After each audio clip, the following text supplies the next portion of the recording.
Nuestra cita semanal con el aloe vera nos acerca de nuevo a la relación de la ciencia con esta planta milagrosa. Hoy conoceremos lo que el aloe tiene que aportar a la lucha contra la obesidad y la diabetes tipo 2. Así es, además esta semana tenemos la enorme suerte de volver a contar con el catedrático de Química Orgánica de la Universidad de Cádiz, Francisco Antonio Macías, que se encuentra esta noche con nosotros junto a Carlos Camacho, el gerente de Hispaloe. Muy buenas noches a ambos de nuevo. Buenas noches. Bienvenidos otra vez, gracias sobre todo a Francisco Antonio por venir otra vez desde Cádiz a nuestro programa, a seguir contándonos esas investigaciones que usted lleva a cabo con el aloe vera y que parecen tan interesantes, ¿no, Carlos? Buenas noches, Mar, efectivamente. Además, hoy nos viene a hablar de dos aspectos importantísimos para la salud, muy comunes, por desgracia, y además también pues, para transmitir, para informar sobre las investigaciones que están llevando a cabo en la universidad. En este caso es la obesidad y la diabetes tipo 2, que como veremos, pues estoy seguro que despertará el interés del telespectador. Francisco Antonio, las propiedades biológicas del aloe vera se relacionan directamente con su composición química. Esto ya lo hemos hablado en nuestro programa, pero es conveniente recordarlo para poder ir avanzando y llegar hasta las enfermedades que hoy vamos a tratar. Efectivamente, la cara química del aloe vera es la que explica y la que justifica en muchos casos cuál es el principio por el cual se está produciendo una determinada actividad fisiológica que deriva en prevención, en tratamiento, en curas, en el tipo de actividad que vayamos buscando en un momento determinado, ¿no? Y este es el caso precisamente del contenido que tiene tanto el gel como la propia hoja o la flor, que también podría ser una parte importante para poder ser utilizada. Antes de introducirnos de lleno en la diabetes tipo 2 y en la obesidad respecto a la aloe vera, sí que me gustaría saber cuáles son las propiedades curativas más importantes de esta planta. Sí, bueno, las más importantes, las más conocidas, es que son dos cosas distintas. Las más conocidas y las más importantes, ¿no? Las más conocidas, evidentemente, quemaduras, cuando estamos hablando de recuperación de la piel, que puede ser desde una simple quemadura de una playa porque el sol ha estado muy fuerte, hasta una verdadera quemadura. Y de hecho, bomberos en particular que sufren este tipo de problemas con relativa frecuencia, son los que más han utilizado tradicionalmente este producto y funciona de maravilla. Es decir, es un recuperador del epitelio, es decir, del órgano más importante, uno de los órganos importantísimos que tenemos en el cuerpo, que es la piel, la recuperación externa.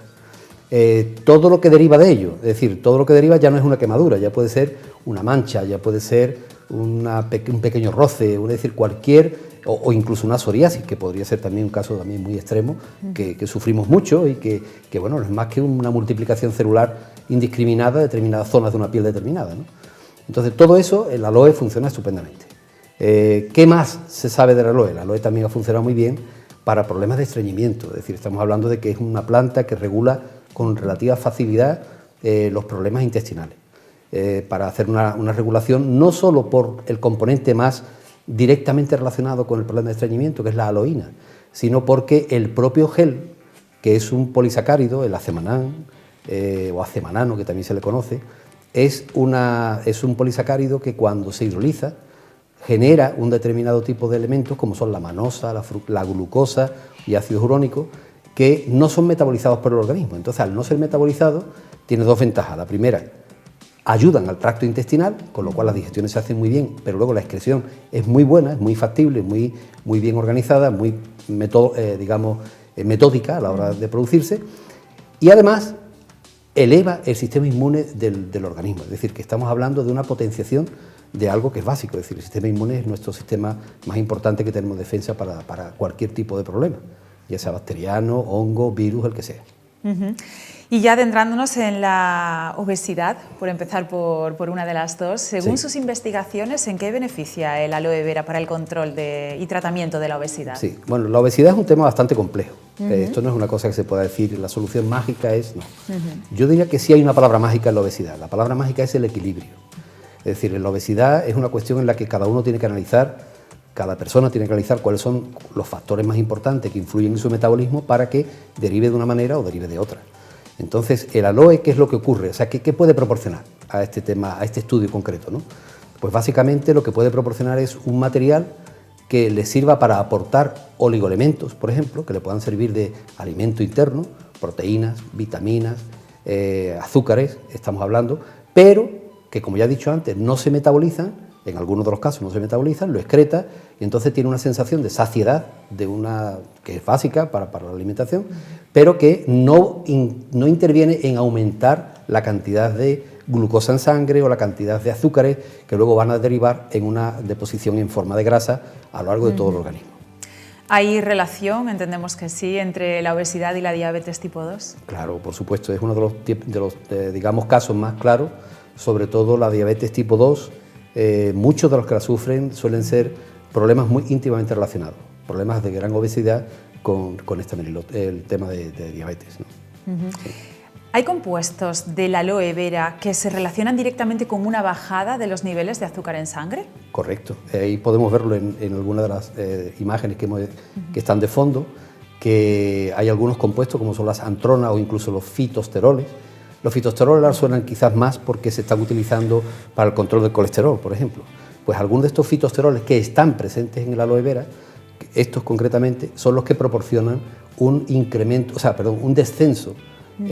Hasta ahora se ha hecho en células in vitro y in vivo, en animales, en ratas, que puede llegar a suponer del orden de una disminución del 40% de azúcar en sangre, lo cual significa que es un buen candidato para el estudio que estamos haciendo en este momento, que es una tesis doctoral precisamente con pacientes que ya tienen diagnosticado un problema de diabetes tipo 2 y donde uno de los procedimientos que vamos a utilizar para intentar ver cómo influye es hacer una ingesta de determinados tipos de formulaciones, ya sea en jugo, ya sea en taquitos, ya sea en preparado, para ver cuál es la influencia real que tiene esto sobre una población, utilizando lógicamente todos los requerimientos que conlleva un estudio clínico de esta naturaleza.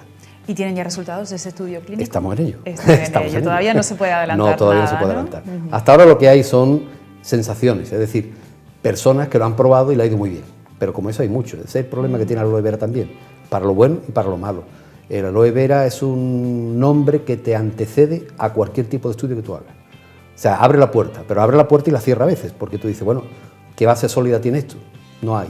Pues entonces se cae por sí mismo. Entonces estamos muy necesitados de ponerle a esa cara química un aspecto fisiológico, a estudiar el mecanismo de acción, el modo de acción y comprobar que efectivamente cuáles son las dosis reales en las que son efectivos este tipo de compuestos. La siguiente pregunta entonces es ¿cómo deben utilizarse este tipo de compuestos y cómo lo puede hacer la gente desde casa consumiendo aloe vera para conseguir, sin tener todavía en la mano los resultados de ese estudio clínico, pero bueno, conseguir rebajar un poquito los niveles de azúcar en sangre? Vale. Bueno, lo primero que tiene claro el aloe vera es que es un material que es muy, diría, versátil, es decir, se puede utilizar en forma de jugo directamente, que lo puede hacer directamente preparado en su propia casa con la hoja de aloe vera, como comprarlo en una botella ya prefabricado y que ha sido procesado con su estabilidad y demás, como algunas de las que tenemos aquí, ¿no? Esa es una forma habitual. ¿Y qué tienes que hacer? Asegurarte de que el que estás tomando tiene el contenido semanal mínimo necesario, que eso es una cosa importante. Entonces, ahí sí que interviene mucho Socialoe, en este caso concreto, Spaloe, que es uno de los que está haciendo producción de alta calidad, porque nos permite mantener una dosis. Es decir, yo puedo prescribir, asegurar una cantidad determinada en cada dosis que está tomando de los compuestos principales que van a ser los efectivos, ¿no? Entonces, la primera cuestión es que el aloe que vaya a ingerir, en la forma que sea dados, sea taquitos, sea como sea, que tenga un alto contenido en acemanal. Eso es básico, eso es fundamental. Y después, es un todo, es decir, quizás lo más importante que tiene el aloe es que el propio acemanal, ese polisacárido que decimos que le da el aspecto de mezcla gelatinosa de alguna manera, es muy, muy especial porque permite absorber en el organismo, permite absorber todos los principios activos que estamos tomando.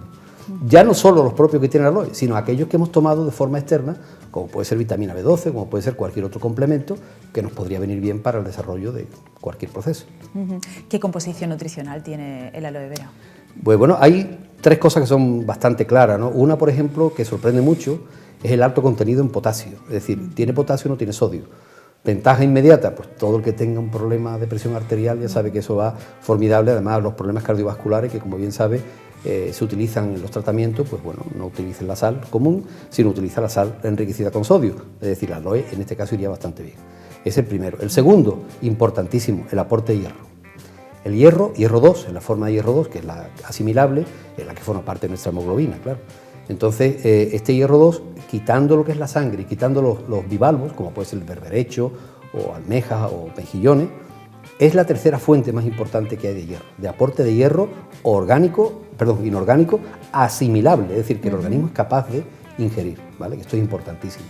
Y después hay un elemento en general de los oligoelementos, como puede ser el magnesio, para evitar el cansancio físico, luego para deportistas, por ejemplo, ya no tiene que ser de élite, sino simplemente cualquiera que vaya a un gimnasio sabe que la agujeta le va a llegar y que necesita a veces que se encuentra un poquito bajo de forma, pues toma un poco de aloe que con el magnesio que tiene te va a ayudar también a recuperarte físicamente muchísimo mejor. Por supuesto, si vamos a niveles de competición de élite, qué duda cabe que es un complemento básico, ¿no?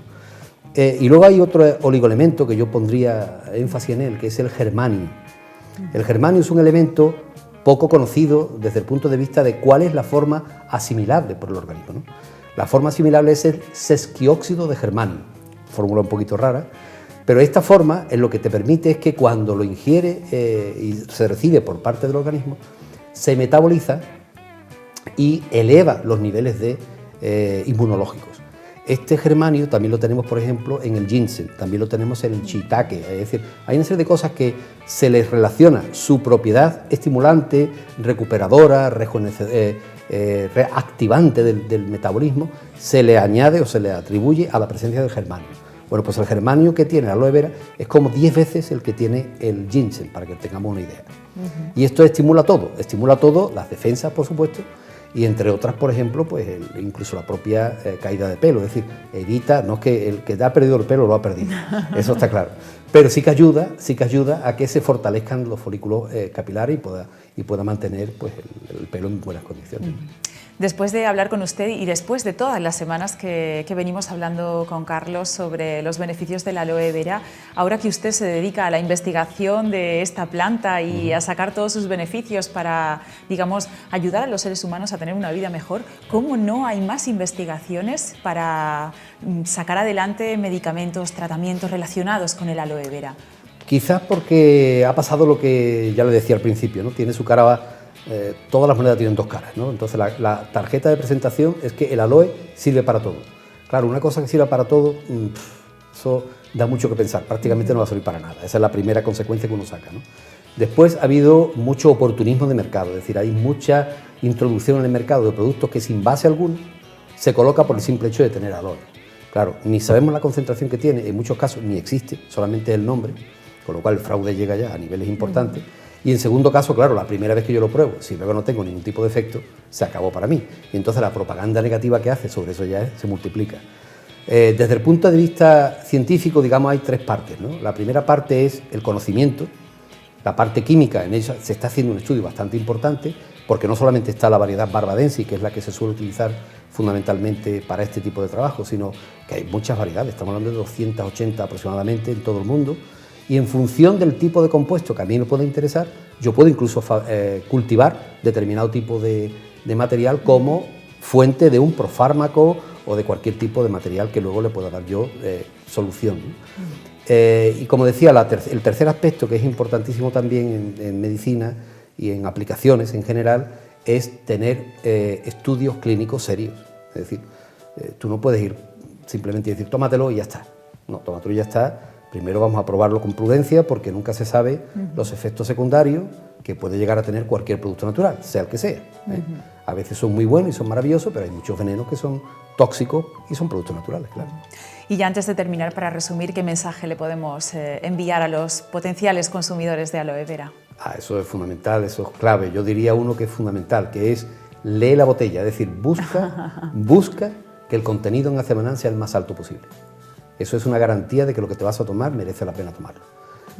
Si eso no se cumple, todo lo demás puede caer por sí solo.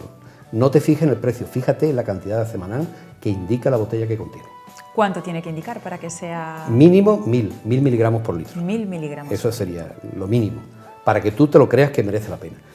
Hay muchos que están por debajo, muy por debajo. Estamos hablando de 400, 500, que no llegan prácticamente ni a, digamos, a niveles normales.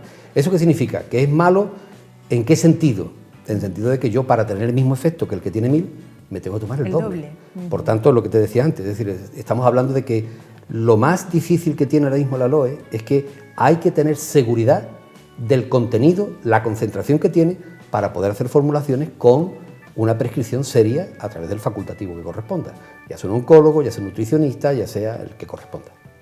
Carlos, pues no me queda más que darle las gracias por traernos a esta eminencia en aloe vera y que nos deje las ideas todavía más claras de lo que ya las teníamos sobre los beneficios de esta planta y de ingerir habitualmente aloe vera. Muchísimas gracias a los dos por haber estado con nosotros. No sé si quiere añadir algo. Sí, quería hacer un apunte. Primero, nos ha dejado boquiabiertos, como siempre nos deja cada vez que asistimos a cualquiera de sus conferencias o de sus comunicaciones. Pero si me lo permites, una última pregunta sí me gustaría hacerle, contando con todos sus conocimientos científicos. Y es que sabemos que cualquier tipo de fibra vegetal es muy buena para el tracto intestinal. Sin embargo, el aloe vera tiene una fibra extraordinaria. Yo la pregunta que le haría al profesor Macías es ¿cuáles son las diferencias o en qué medida podemos decir o afirmar que la fibra del aloe vera es mejor que la de cualquier otro vegetal? Sí, básicamente porque en una de las fórmulas que aparecen en las imágenes es la forma en que están unidas las unidades del polisacárido. Es decir, a nosotros, por ejemplo, nos suena mucho el ácido hialurónico, que se utiliza hoy en día pues, casi para todo, en estética, en recuperaciones de articulaciones y cosas por el estilo, que es un producto natural también fabricado por el propio organismo, por el ser humano, ¿no? En el caso este, el hialurónico, estructuralmente hablando, se parece mucho. El acemanán que contiene el aloe vera se parece mucho al hialurónico, pero la clave está en la forma en que están unidas las subunidades, es decir, cada unidad se engancha a través de una unidad que le llamamos nosotros los químicos unidad de tipo beta. Y esa unidad tipo beta es la que la hace especial, es decir, son unidades que cuando se hidrolizan no la metaboliza el organismo y no la incorpora en sangre directamente, sino que lo excreta o simplemente ayuda a estimular el sistema inmunológico, pero no forma parte del riego sanguíneo. Y esta es la clave fundamental que tiene el ácido hialurónico, perdón, en este caso el acemanán. Permite hacer que todo el movimiento de todos los principios activos que contiene el aloe vera circule por el organismo adecuadamente y se libere allí donde sea necesario para el organismo. Pues interesantísimo, como siempre. Profesor Francisco Antonio Macías, muchísimas gracias por haber venido una vez más desde Cádiz a comentarnos los beneficios y sus investigaciones relativas al aloe vera. Gracias a los dos, nos vemos la semana que viene, sobre todo contigo, Carlos. Muchas gracias.